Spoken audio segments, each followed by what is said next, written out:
नमस्ते दोस्तों, ममता की रसोई में आपका स्वागत है। आज मैं आप लोग से शेयर करने जा रही हूँ बहुत ही टेस्टी हेल्दी सर्दियों के मौसम में ताकत देने वाली और एनर्जी देने वाली पराठा की रेसिपी। इस पराठे को बच्चे बूढ़े कोई भी खा सकते हैं क्योंकि गुड़ शरीर को गर्म करेगा और फ़ायदेमंद भी होगा और सर्दी खांसी से कोसों दूर रखेगा। तो चलिए ममता की रसोई में हम पराठा को बनाना शुरू करेंगे। तो हम यहाँ पे मूंगफली मखाना और गुड़ से पराठा को बनाएंगे जो बहुत ही हेल्दी होगी।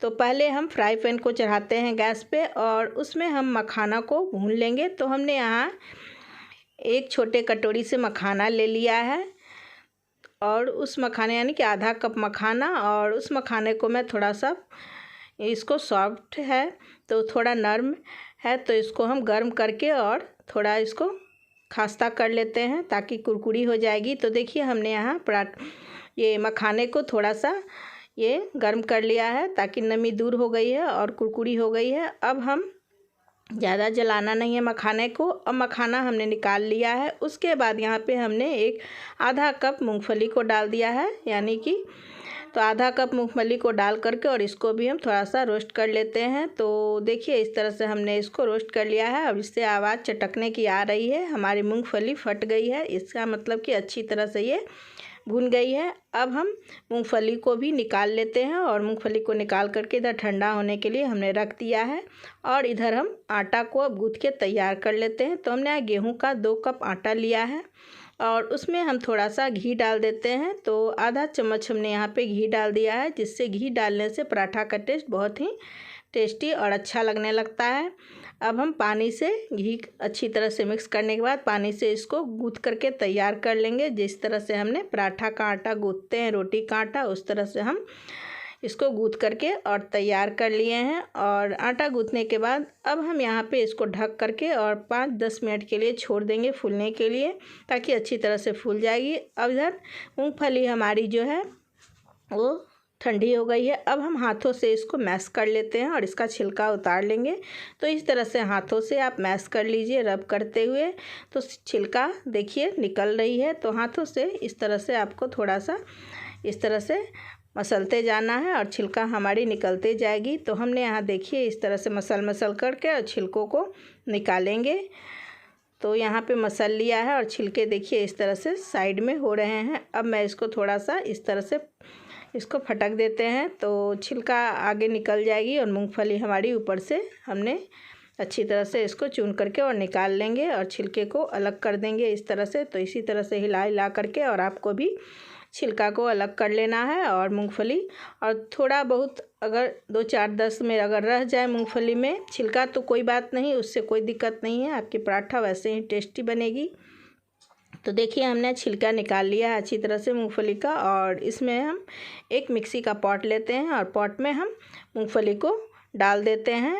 और मूंगफली डालने के बाद अब हम यहाँ पे पॉट में, मिक्सी के पॉट में डाल देंगे मखाना जो हमने रोस्ट करके रखा था। मखाने को भी इसमें हम डाल देते हैं और इसको हम दरदरा पीस लेंगे। तो इस तरह से देखिए हमने यहाँ पे दरदरा पीस लिया है मूंगफली और मखाने को रोस्ट करके। अब हम एक बर्तन में इसको निकाल लेते हैं, एक बाउल में। तो हमने यहाँ एक बाउल में इसको निकाल लिया है।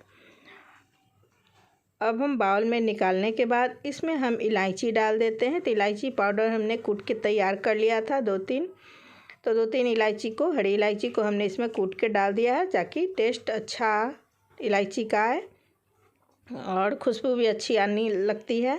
अब हम यहाँ पे गुड़ लिए हैं यानी कि जैगरी। तो हमने जैगरी लिया है गुड़, और गुड़ आप जितना मीठा खाना चाहते हो उस अनुसार से दीजिए, अपने टेस्ट के अनुसार से गुड़। तो हमने यहाँ पे इसमें गुड़ को डाल देंगे इस तरह से। तो गुड़ को अच्छी तरह से आप मसल कर डालें ताकि कोई इसमें गुठली वगैरह नहीं रहे। तो जितना आप गुड़ मीठा पसंद करते हो उस अनुसार से, इसमें अंदाज से आप देख लीजिएगा कि कितना पराठा बना रहे हैं और कितनी आपकी सामग्री, उसी अनुसार से आप अपने गुड़ को इसमें डाल दीजिएगा। तो हमने यहाँ गुड़ को मसलते हुए अच्छी तरह से देखिए इसमें गुड़ को मैश कर लेना है ताकि गुठलियाँ कोई नहीं रहे। गुठलियाँ रहेगी तो आपके पराठे फट जाएंगे और बेलने में दिक्कत आएगी पराठा को बेलने में। तो देखिए हमने यहाँ पे गुड़ को अच्छी तरह से मैश करके और इसमें मिक्स कर लिया है।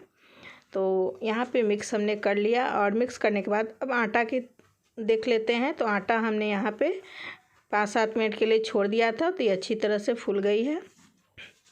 अब हम यहाँ पे लोई तैयार कर लेते हैं। तो देखिए इस तरह से आप जितने छोटे बड़े पराठा चाहते हैं, तो मीडियम पराठा बनाएंगे तो हमने यहाँ इतनी बड़ी लोई ली है।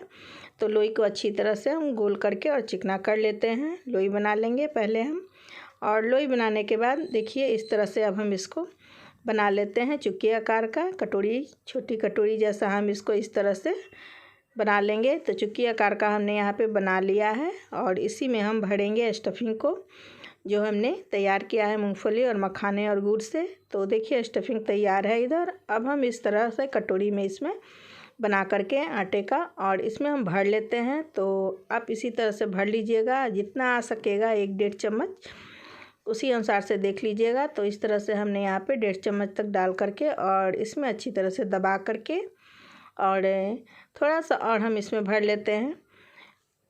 दबाने के बाद थोड़ा सा कम लग रही है तो मैं थोड़ा सा और इसमें डाल देती हूँ, और डालने के बाद इस तरह से इसको हम मुंह बंद कर लेंगे। तो इसी तरह से घुमा करके और यहाँ पे इसका मुंह अच्छी तरह से बंद कर लेना है, ताकि गुड़ कोई बाहर नहीं निकले। तो यहाँ पे हमने बंद कर लिया, और एक्स्ट्रा आटा थोड़ा सा जो ऊपर निकली है उसको मैं इस तरह से काट के और रख देती हूँ। फिर दूसरे पराठे में हम बना लेंगे उसको। तो इस तरह से गोल कर लेना है मुँह बंद करके, और उसके बाद यहाँ पे हम इसको अब बेलेंगे। तो हम यहाँ पे थोड़ा सा इसमें सूखा आटा लगा देते हैं गेहूं का, और सूखा आटा लगाने के बाद फिर हम एक बेलन से इसको बेल लेते हैं। तो इस तरह से बेल लेते हैं, हल्के हाथों से ही बेलिएगा आप, ताकि ज़्यादा आप जोर लगाइएगा इसमें दबाइएगा तो आपका गुड़ फट के बाहर निकल सकता है और पराठा आपकी ख़राब हो सकती है। तो हल्के हाथों से आपको घुमाते हुए अच्छी तरह से इसको गोल पराठे के तरह बेल लीजिए, और थोड़ा सा मोटा ही बेलिएगा, ज़्यादा पतला कीजिएगा तो ये फट जाएगी। तो हमने थोड़ा सा मोटा ही रखा है पराठे को। तो इस तरह से हमने बेल करके तैयार कर लिया। आप देखिए थोड़ा सा मोटा ही है। अब हम इधर चलते हैं गैस के तरफ। तो गैस हम जला लेंगे, और तवे को गर्म करने के लिए हमने रख दिया है, और तवा हमारी गर्म हो गई है। अब इस पराठा को इसमें अंदर हम तवे के ऊपर डाल देते हैं, और तवे के ऊपर डाल करके फिर हम इसको ऊपर नीचे दोनों तरफ से इसको हम सेकेंगे। तो देखिए एक तरफ हमने डाल दिया है तो एक तरफ सिक गई है, अच्छी तरह से पराठा हमारा पक गया है। अब हम ऊपर से इसमें ऑयल डाल देंगे। आप चाहें तो इस पराठे को घी में भी सेक सकते हैं, या फिर कुकिंग ऑयल जो भी आपको पसंद हो उसमें सेक सकते हैं। तो हमने यहाँ ऊपर से इसमें डाल दिया है ऑयल, और डालने के बाद फिर हम इसको पलट देंगे और दूसरी तरफ भी इसको सेक लेंगे। तो हमने यहाँ पे पलट दिया है, और पलट करके एक तरफ अच्छी तरह से सीख गई है तो एक तरफ हल्का हम इसको सेक करके फिर दूसरी तरफ भी पलट देते हैं, और दूसरी तरफ भी सेक लेते हैं। दोनों तरफ हल्का इसको हल्का दबा दबा करके अच्छी तरह से पका लीजिए, ताकि कहीं से कोई कच्ची नहीं रहेगी। तो इस तरह से हम देखिए हल्का इसको दबाना है, ज़्यादा प्रेस नहीं डालिएगा, ताकि आपका गुड़ इससे फट के नहीं निकले। तो देखिए हमने हल्का हल्का दबा करके चारों तरफ से इसको अच्छा गोल्डन पका लिया है। और पकाने के बाद अब पराठा को हम एक प्लेट में निकाल लेते हैं, और फिर दूसरी पराठा फिर हम तवे पर डाल देंगे, और दूसरा पराठा भी हम इसी तरह से सेक लेते हैं। तो हमने सारा गुड़ के पराठे को सेक करके तैयार कर लिया है।